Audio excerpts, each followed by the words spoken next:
Messick's, a helping hand with your land. Neil from Messick's here with the Kubota M4N series. This is a narrow series tractor here targeted towards vineyards and orchards. Let's take a quick walk around here and show you some of the features of this machine. Kubota has actually been without narrow tractors here for almost 3 years. Part of the reason for that is because tractors have recently gone through some major emissions changes, now requiring diesel particulate filters under 75 horsepower in order to meet Tier 4 final. When Kubota was going through and updating their products, the mainline tractors were updated first, and the specialty tractors took a little bit longer to get through engineering. And so now the gap for that is over, and this product is back in production now sporting a diesel particulate filter back here on top of the engine that cleans up the exhaust. We have some videos out explaining exactly how DPFs work, but essentially what it does is take the place of a muffler, capturing the soot that comes out of the engine, and every so many hours, typically between about 30 to 50 for a tractor like this, if you're running at high RPMs, this will go through a burn cycle and burn the soot out of that canister. So as an operator, generally, you just go run your tractor, run the revs up, and go out and make the thing work. So as I said, this is a narrow tractor, and the point of a narrow tractor is to be as close in as possible in order to get down your narrow vineyard rows. This tractor comes in under 60 inches wide with these ag tires equipped to it. Now you can dish these things out further. If you look over here on the wheel, these right now are dished in, and if you needed additional hillside stability or you had wider rows, saying in orchards that are typically a little bit wider than vineyards are, you can flip the dishes here on the rims in order to move the tires out. But you are able to get the thing down to 60 inches, right about 5 foot, for some really tight, narrow spaces. One of the new features that's on this tractor that was not on the prior series machines before is 540 and a 540E switch here on the back. Say you're running a small 5-foot rotary cutter on the back of this machine, you don't need that full 71 horsepower in order to spin that cutter. So by shifting down to 540E, you can have higher RPMs at your PTO, so you don't need to run your engine RPMs quite as high, saving you fuel. Also new on this tractor are some additional options on your hydraulic remotes. 2 rear remotes come as standard equipment on a narrow tractor. You can actually stack up to 5 valves on the back of this machine, and some of those can even be equipped with flow control. If you're running pumps, hydraulic pumps, or need to dial in specific flows for sprayers that are commonly used in orchards, flow control valves allow you to do that. And so you could stack up to 3 additional valves on top of this stack here, giving up to 5 rear remote outlets. If we've been able to find any shortcomings on this tractor when going through the spec sheets and looking at our competitive comparisons, the one area that it could have a little bit more capacity is back here in the 3-point hitch. It does use these external lift cylinders, which are really nice if you have some kind of trouble back here rather than having a complicated rock shaft system. This lifts back here from the rear, making them easy to service, but it does only lift a little bit over 4,000 pounds on the 3-point hitch, which is a little bit below most competition. I wouldn't say that it's a big showstopper for most people, as typically most of your work is done by the drawbar on these tractors, but your 3-point lift capacity is a little bit on the low side compared to some of the competitors. The transmission options on this tractor are one thing that really separate it from other machines in this class. You'll see up here on my main stick, I have 6 speeds in one range, with 2 ranges to select between, so 12 speeds total. You will see other tractors in this class sporting 12 speeds, but none that are doing it with 6 speeds on the main shifter. The nice thing about this is that it requires fewer range changes. So these are all synchronized gears, so you can shift through 1 through 6 on the fly, while your range changes are unsynchronized, requiring you to stop the tractor.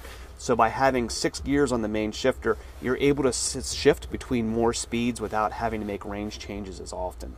This tractor can also be equipped with a creep speed kit as well, giving you 6 gears all under 1 mile an hour. So if you really need to creep along, a creeper gear there in the bottom will accomplish that for you. Kubota's also updated the console in this machine too over the older series. Things like rear remotes, draft controls, the layout of this side of the tractor is a little bit nicer and a little bit more modern. Along the lines of that transmission, right up here is where we have our direction changer to go between forward and reverse. This is a hydraulic wet clutch, so when you want to toggle between forward, you just go from front to back in order to change directions. Kubota has another feature on this machine called BiSpeed Turn. If you look right down here on the dash, we have a little indicator switch that shows 4-wheel drive enabled with 4-wheel drive with a front arrow on here.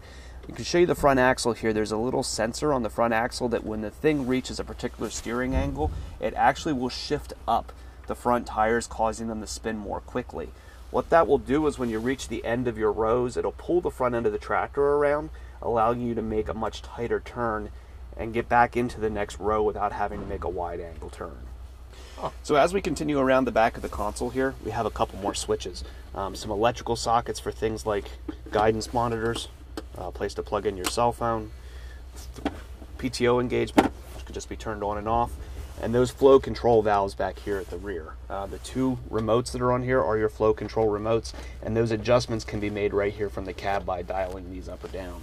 If you added additional remotes, you can see the sockets back here across the rear where that flow control would come up through the bottom. The windows in this can be opened just like a normal tractor, so you can open this including the sides back here as well. You'll notice up here in the top of the cab, since this is a spray machine, there are additional cab filters and stuff. If you're running sprayers and stuff, these can be replaced easily from inside the cab just by popping that grill open. The tractor is pre-wired for a radio. There's a socket right up here in the top with an antenna and speaker wires behind it. If you'd like to put a radio in, it's as simple as popping that out and sticking a DIN style radio right inside the cab. So we talked about BiSpeed Turn and this tractor shifting up as you go into a turn. This is the sensor right here that accomplishes that. There's a little cam right here on the top and a wire that detects when you reach a certain steering angle to upshift the tires. And we'll give a short demo of exactly how that works. So I'm going to do a quick feature of the BiSpeed Turn here on this tractor. And again, exactly what this thing does is when we reach a particular steering angle up in the front, it will upshift the four-wheel drive so that the front tires spin faster. So the first thing we're going to do here is make a turn in two-wheel drive like you typically would in a normal tractor. And this should give us typically the best case scenario, because usually when you're in a traditional four-wheel drive, the front tires being engaged are pushing you out of your turn. So this is about the best case scenario that you would get out of a traditional tractor. So we're going to go ahead and here and put this thing in gear, and I'm going to start at the yellow line that's here in the parking lot, and we're going to go ahead and pull forward and then go into a tight two-wheel drive turn. And once I get perpendicular here to my yellow line, I'm going to hop out here and drop my marker.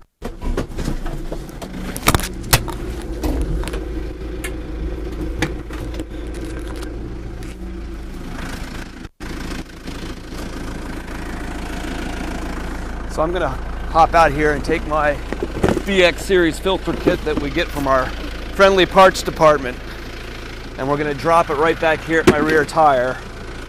And so that was my turning radius in two-wheel drive. So now I'm going to pull back over here to my line.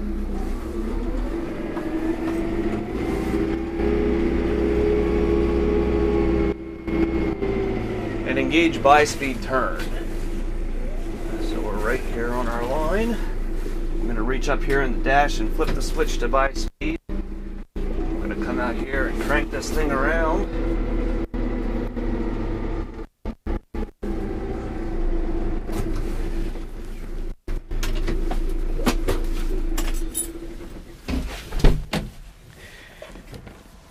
And you can see here comfortably that I've taken a solid probably 3.5, 4 feet off of the turning radius coming around. So that can make a big difference if you're somebody with tight rows in your vineyard.